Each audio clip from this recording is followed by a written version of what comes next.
أعوذ بالله من الشيطان الرجيم. بسم الله الرحمن الرحيم. الحمد لله رب العالمين. الرحمن الرحيم. مالك يوم الدين. إياك نعبد وإياك نستعين. اهدنا الصراط المستقيم.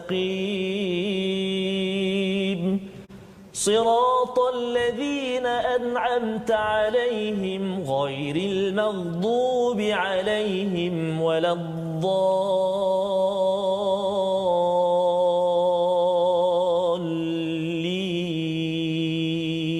آمين. Astaghfirullahalazim alladzi la ilaha illa huwal hayyul qayyum wa atubu ilaih. Perbanyakkan istighfar Ustaz ya. Ya betul. Taubat lain, istighfar lain. Istighfar anytime, bila-bila masa sahaja. Dan itu kita kata mana setiap kali kita buat salah, buat dosa, istighfar. Adapun taubat tadi kita mohon untuk kita terus berhenti daripada meneruskan dosa-dosa kita lah, kesilapan kita. Jadi mudah-mudahan Allah lembutkan hati kita untuk kita terus mohon istighfar daripada Allah Subhanahu wa taala. Ya Allah wa ya Rahman wa ya Rahim, jadikan kami ini hamba-hamba-Mu ya Allah yang senantiasa memohon ampun kepadamu ya Allah lantaran dosa maksiat yang kami lakukan ya Allah. Kami lemah ya Allah, kami lemah ya Rahman, kami manusia biasa ya Allah. Tidak terlepas daripada melakukan bermacam kesalahan dan juga ya Allah tidak putus-putus mengharapkan bantuan petunjuk hidayah daripada-Mu ya Allah. Dengan doa kita, subhanakala ilma lana illa ma 'allamtana innaka antal alimul hakim. Maha suci-Mu ya Allah, tidak ada ilmu kecuali yang Engkau ajarkan kepada kami. Sesungguhnya Engkau yang Maha mengetahui, yang Maha bijaksana. Rabbi zidni ilma, ya Tuhan kami, tambahkanlah ilmu untuk kami. Allahu akbar. Allahu akbar. Mari kita lihat kepada apakah ringkasan bagi halaman 232. Bermula daripada ayat yang ke-89, apakah yang diceritakan? Sambungan kisah Nabi Syuaib. Ya, sambungan kisah Nabi Syuaib, iaitu pada ayat 89 hingga ayat 95. Sebagaimana kita lihat semalam, kisah ini berkaitan dengan tentang transformasi ekonomi yang berlaku dalam masyarakat. Dan kemudian disambung dengan kisah Nabi Musa alaihissalam bersama Firaun. Dalam surah Hud ini pendek sahaja. Allahumma arhamna bil Quran. A'udzu billahi minasy syaithanir rajim. وَيَا قَوْمِ لَا يَجْرِمَنَّكُمْ شِقَاقِي أَن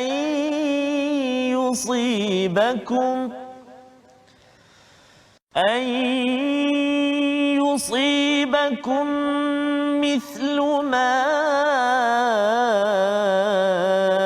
أَصَابَ قَوْمَ نُوحٍ أَوْ قَوْمَ هُودٍ أَوْ قَوْمَ صَالِحٍ وَمَا قَوْمُ لُوطٍ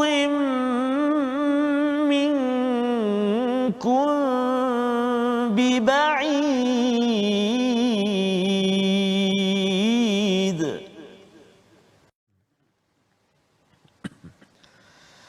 وَاسْتَغْفِرُوا رَبَّكُمْ ثُمَّ تُوبُوا إِلَيْهِ إِنَّ رَبِّي رَحِيمٌ وَدُودٌ.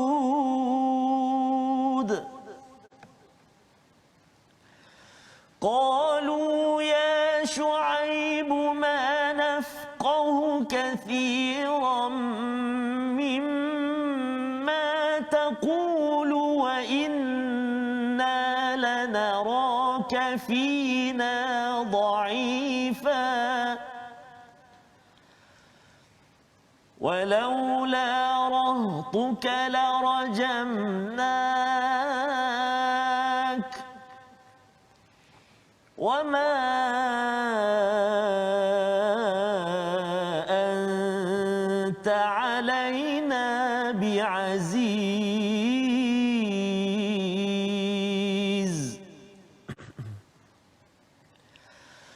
قال يا قوم أرهطي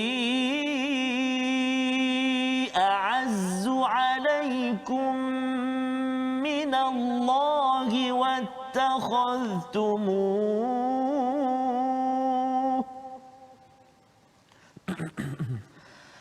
واتخذتموه وراءكم ظهريا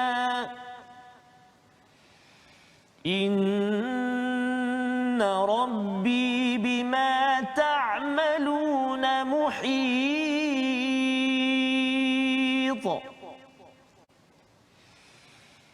ويا قوم اعملوا على مكانتكم إني عامل سوف تعلمون من يأتيه عذاب يخزيه ومن هو كاذب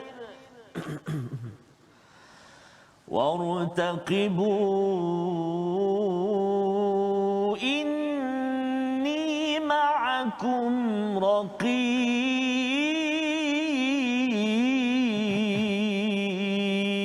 رقيب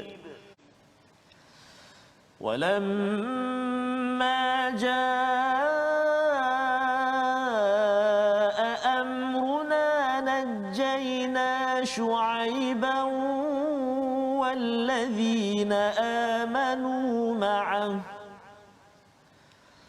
والذين آمنوا معه برحمة منا وأخذت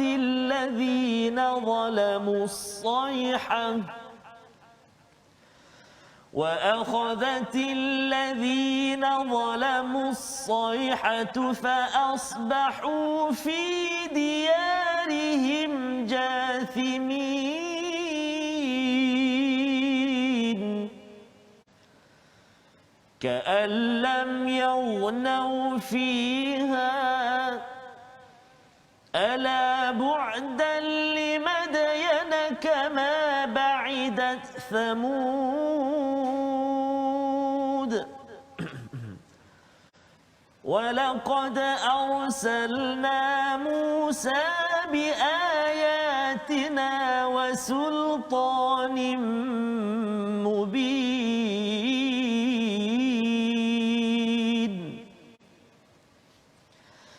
إلى فرعون وملئه فاتبعوا أمر فرعون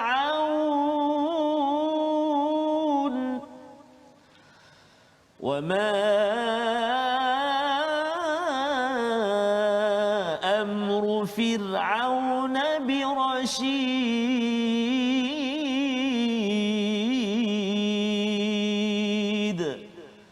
صدق الله العظيم